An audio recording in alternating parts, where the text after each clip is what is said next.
Hello, welcome you to watching Daily News, and now today's headlines. Meeting takes place in Hà Tĩnh province to mark Vietnam Sea and Island Week and World Ocean Day. Vietnam-Malaysia hold business forum in Kuala Lumpur. Book on campaign Operation Baby Lift is released in Vietnam.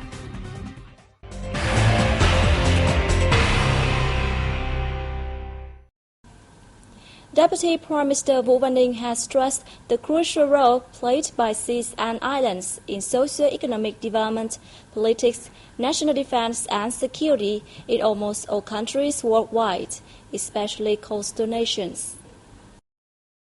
He made the remark at the meeting to mark the Vietnam Sea and Island Week and World Ocean Day in the central province of Hà Tĩnh on June 8th. The resolution of the 4th Conference of the Party Central Committee on Vietnam Marine Strategy until 2020 set the goal of making Vietnam a strong and prosperous country from marine resources and ensuring national sovereignty and sovereign rights over seas and islands. The Deputy Prime Minister asked ministries, departments and localities to perfect policies and laws on seas and islands, accelerate socio-economic development in tandem with ensuring national defense and security and the development between coastal areas and plain and urban areas.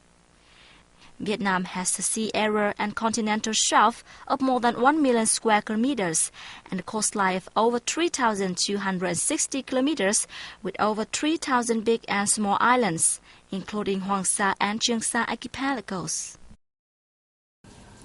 A business forum between Vietnam and Malaysia was held in Kuala Lumpur on June 7th, drawing nearly 100 businesses from both countries. The forum is an opportunity for the two sides' enterprises to better understand each other, expand cooperation, as well as seek partners and business opportunities. Vice President Nguyễn Thị Doan, who is in Malaysia for the 23rd Global Summit of Women, highlighted the relations between Vietnam and Malaysia and their businesses in particular.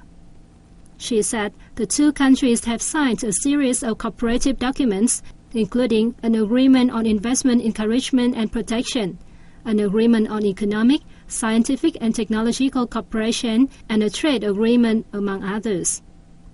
Malaysia is Vietnam's third biggest trade partner in ASEAN, with two-way trade reaching $8 billion last year. Malaysian investors have poured more than $11.3 billion into over 400 projects in Vietnam, becoming the seventh largest foreign investor in the country.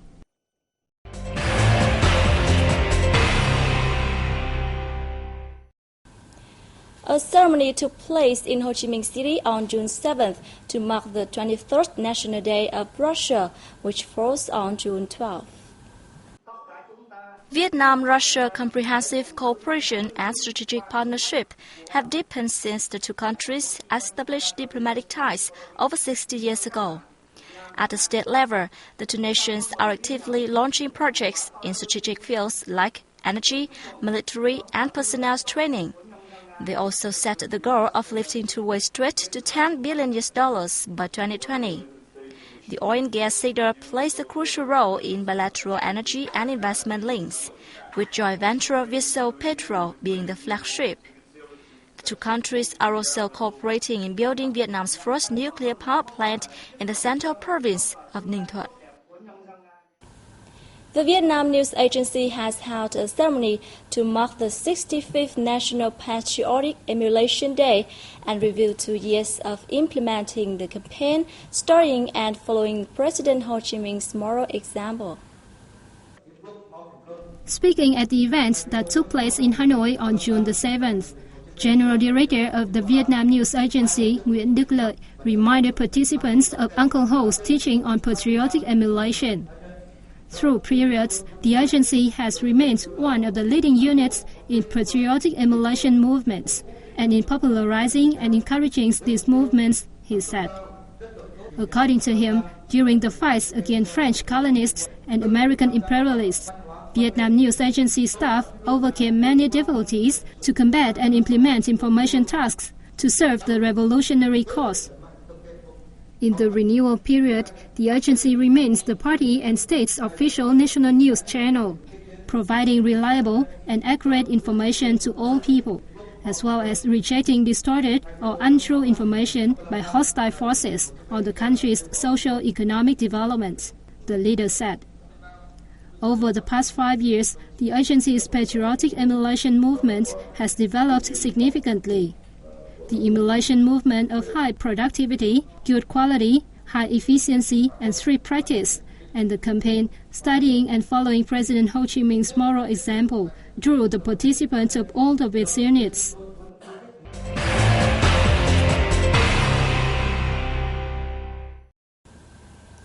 The Youth Publishing House had presented readers a special publication named The Life We Were Given. The book, written by American writer and journalist Dana Sachs, is a meticulous reportage about Operation Baby Lift, which was carried out by the U.S. government in 1975, and the fate of children in war. The photograph shows the inside cabin of a U.S. commercial jet in 1975, just before the collapse of the Saigon regime.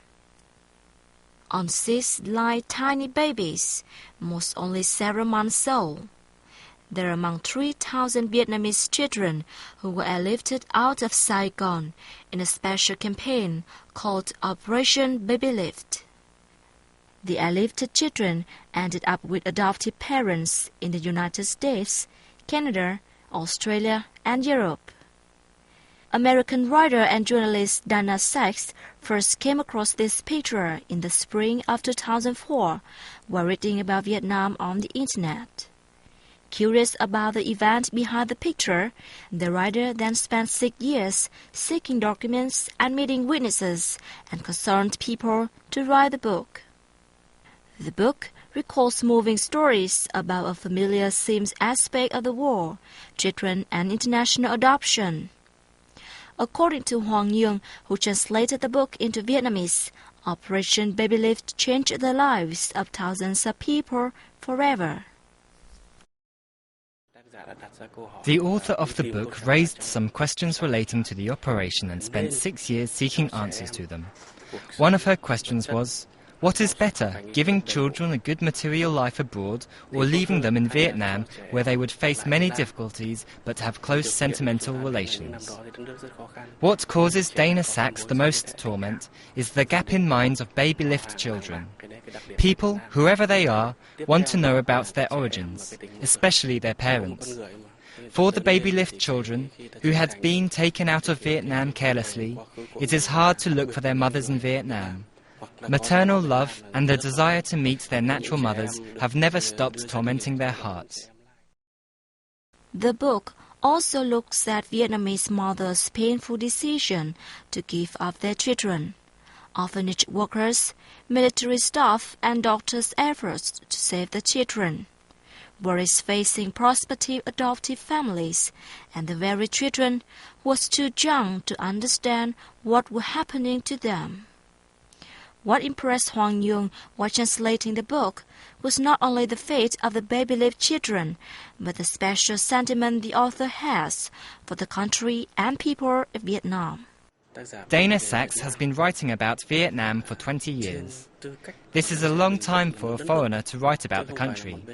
In The Life We Were Given, Sachs speaks highly of the flesh and blood close-knit relations among Vietnamese people. She said the 3,000 children did not mean much, as by that time there were hundreds of thousands of children in need of help in South Vietnam. Who had helped them? The very same Vietnamese people, who are characterized by their mutual protection and help, addressed the issue of unlucky children. Dana Sachs has written for Vietnam for 20 years. Besides The Life We Were Given, she's also the author of The House on Dream Street, Memoir of an American Woman in Vietnam, and the novel If You Lived Here. She is the co-author of 2 Cakes Fit for a King, Folk Tales from Vietnam. And that's been news from Hanoi. I'm Ngọc. Thank you for watching and see you next time.